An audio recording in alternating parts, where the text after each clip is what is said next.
Well, virtually all of official Washington, Republicans and Democrats, have united behind the idea that the United States has a moral obligation to go deeper into war in Syria. We already have thousands of troops in Syria, though you wouldn't know it from watching the other Robert Mueller-based channels. They're all Stormy Daniels all the time. But it's true we do, and one American soldier's already died in Syria. We've killed hundreds of Russian citizens so far there and lobbed in a series of cruise missiles. But that's not enough, the pundits say. We need a real war, something big and deadly, primarily to avenge the Syrian president Assad's poison gas attack on his own citizens over the weekend. Here's some of the growing consensus on that. Assad and his inner circle should be considered war criminals, legitimate military targets. If you have the opportunity to take him out, you should. It's very clear to me that this president, after using such rhetoric on Sunday, has to take stronger military action than we did last year. We have a leader who is now a war criminal supported by the Iranians and the Russians. That demands a strong and risky response. If the West won't stand up when a leader uses gas multiple times against his own people, we live in a very dangerous world. So that's the consensus. Last night we asked the obvious questions about it. Before we go to war, are we sure all of this is real? Do we really know that Assad was behind the gas attack? It's not a defense of Assad, but it's an obvious question. How could we know that conclusively so soon after the attack happened? We didn't have any Americans on the ground. And why would Assad do that, given the certainty it would hurt his own interests? And while we're on the subject, by the way, why is a war in Syria a good idea for the United States in the first place? How would it make us safer, happier, more prosperous? Those seem like reasonable questions to us. In fact, the exact questions you'd want your policymakers to ask. But no, they're not asking them, and they're offended to hear them. The first person we asked those questions to, Republican Senator Roger Wicker of Mississippi, implied that we were somehow allied with Vladimir Putin just for asking. Other than that, Wicker had no answers at all. It was embarrassing, and he didn't seem embarrassed at all. Others just denounced us right off the top. Jennifer Rubin of the Washington Post tweeted this, quote, "He is insane," meaning me. "Fox is not a news organization. That is all." Noah Rothman of Commentary called this show, quote, "nothing less than undiluted Russian propaganda." Seth Mandel of the New York Post summarized the criticism perfectly when he tweeted this, very simply, "Shut the F up." These are journalists, by the way. No explanation. Of course, shutting the F up is the whole point of tweets like that. They want you to be quiet. They want you to do what you're told. No more questions. Shut up and obey. There's no chance of that, though. Sorry.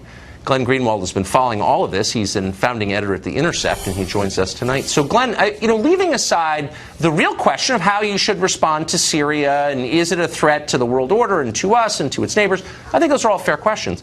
But why the universal attempt in the media here in this country, left and right, to shut down a meaningful conversation about it? The only time I think that the media praised Donald Trump was almost 1 year ago today when he bombed an airfield in Syria in response to what had been alleged at the time was a chemical attack by the Assad regime. People who hate Donald Trump and go on air every day took a break for 24 hours to proclaim him presidential, because that's what U.S. presidents in their eyes do, is they just drop bombs on other countries with no declaration of war, no reason why U.S. interest or the U.S. borders are at stake when it happens. So I think that's just the ethos in Washington, that not only is it just an inherently good and presidential thing to do to drop bombs on other countries, that's why polls around the world show that the greatest threat to world peace in the eyes of the public around the world is the United States. But also, Adam Smith wrote 300 years ago that the reason people who live in capitals and the elites in countries love to watch their countries bomb other countries is because it gives them a sense of excitement and purpose and kind of this pulsating stimulation. And I think that's a really big part of it. It doesn't matter whether it will accomplish anything. It just makes us feel strong and powerful and purposeful to do, and so just bombs away. I think that's right. I mean, I think human nature explains a lot of this. I agree completely. But journalists exist to push back against that. Not necessarily against war, but against a heedless rush toward anything. I mean, our job is to be skeptical and ask real questions. Why is no one doing that, and anyone who does is attacked?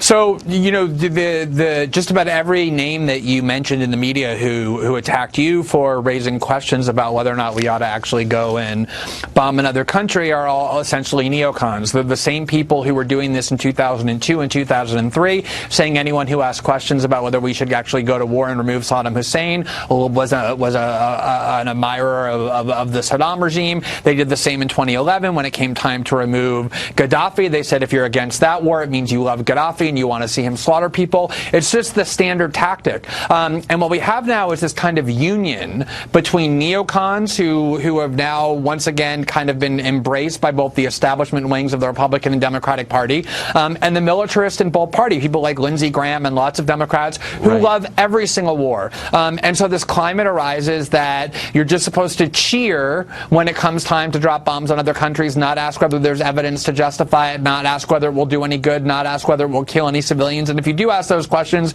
it means you're on the side of America's enemies. It's an incredibly authoritarian tactic that gets used to suppress debate. Yeah, it's poison. I agree. Glenn Greenwald, thank you.